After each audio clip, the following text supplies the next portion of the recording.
Star singer season 10ന്റെ 55ാമത് എപ്പിസോഡിനെ കുറിച്ചാണ് ഇവിടെ പറയുന്നത്. ഈ എപ്പിസോഡിൽ ടോസ് ലഭിച്ച ഗുരുകുലം രണ്ടാമതായിട്ട് പാടാനാണ് തീരുമാനിക്കുന്നത്. ഈ എപ്പിസോഡിൽ അതിഥികളായി എത്തിയിട്ടുള്ളത് ബഹുമുഖ പ്രതിഭകളായ നാദിർ ഷയും വിഷ്ണു ഉണ്ണികൃഷ്ണനുമാണ്. ഇവരുടെ പുതിയ ചിത്രമായ മാജിക് മഷ്റൂമിൻ്റെ പ്രൊമോഷനുമായി ബന്ധപ്പെട്ടാണ് എത്തിയിട്ടുള്ളത്. രണ്ടുപേരും കൂടി ഒരു പാട്ട് പാടി ഡാൻസൊക്കെ കളിച്ചു. ഈ വീഡിയോ കാണുന്ന എൻ്റെ എല്ലാ പ്രേക്ഷകരും ഒന്ന് ലൈക്ക് ചെയ്യാൻ മറക്കരുത്. എപ്പിസോഡിൻ്റെ തുടക്കത്തിൽ തന്നെ ഗൗതം പ്രസാദാണ് എത്തുന്നത് ഫേവറേറ്റ് മ്യൂസിക് ഡയറക്ടർ റൗണ്ടിൽ. ജോൺസൺ മാസ്റ്റർ ഈണം നൽകിയ തൂമഞ്ഞിൻ നെഞ്ചിലുറങ്ങി മുന്നാഴി കനവ് എന്ന് തുടങ്ങുന്ന ഗാനമാണ് ഗൗതം പാടുന്നത്. സമൂഹം എന്ന ചിത്രത്തിലെ ഈ മനോഹരമായ ഗാനം പാടി ഗൗതമിന് ലഭിച്ചത് 97.5 മാർക്കാണ്. അടുത്തതായി പാടാനെത്തുന്നത് കോൺവെന്റ് സ്കൂളിലെ സ്വർണ്ണയാണ്.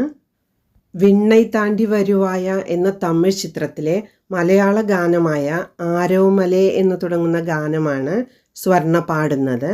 പാടി ഫലിപ്പിക്കാൻ കുറച്ച് ബുദ്ധിമുട്ടുള്ള ഈ ഗാനം മോശമല്ലാത്ത രീതിയിൽ പാടി സ്വർണ്ണ 97.5 മാർക്ക് ലഭിച്ചു. അടുത്തതായി പാടാനെത്തുന്നത് ഗുരുകുലത്തിൻ്റെ ശിവപ്രിയയാണ്.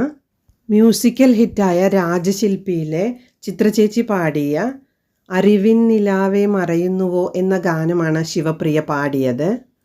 മികച്ച രീതിയിൽ അവതരിപ്പിച്ച ഈ ഗാനത്തിന് ശിവപ്രിയയ്ക്ക് ലഭിച്ചത് 98.5 മാർക്കാണ്. അടുത്തതായി പാടാനെത്തുന്നത് ഗുരുകുലത്തിൻ്റെ തന്നെ സൂര്യനാരായണനാണ്. സൂപ്പർ ഹിറ്റ് ചിത്രമായ ചെങ്കോലിലെ ഒരു ഗാനമാണ് സൂര്യൻ പാടുന്നത്. ദാസേട്ടൻ പാടി അനശ്വരമാക്കിയ മധുരം ജീവാമൃത ബിന്ദു എന്ന് തുടങ്ങുന്ന ഗാനമാണ് സൂര്യൻ പാടിയത്. ജോൺസൺ മാസ്റ്റർ ഈണം നൽകിയ ഈ ഗാനം ഒട്ടും തന്നെ ഇമോഷൻ ചോരാതെ സൂര്യൻ അവതരിപ്പിച്ചു. സൂര്യന് ലഭിച്ചത് 99 മാർക്കാണ്. കോൺവെന്റ് സ്കൂളിന് ലഭിച്ചത് 195 മാർക്കാണ്. 197.5 മാർക്ക് വാങ്ങിയ ഗുരുകുലമാണ് ഈ എപ്പിസോഡിലെ വിജയി. ഇന്നത്തെ ടോപ്പ് പെർഫോമറായി തിരഞ്ഞെടുത്തിരിക്കുന്നത് സൂര്യനാരായണനെയാണ്. ഗായകൻ ഹരിശങ്കർ പാടിയ കാമിനി രൂപിണി എന്ന മനോഹര ഗാനം കൂടി കേൾക്കാം.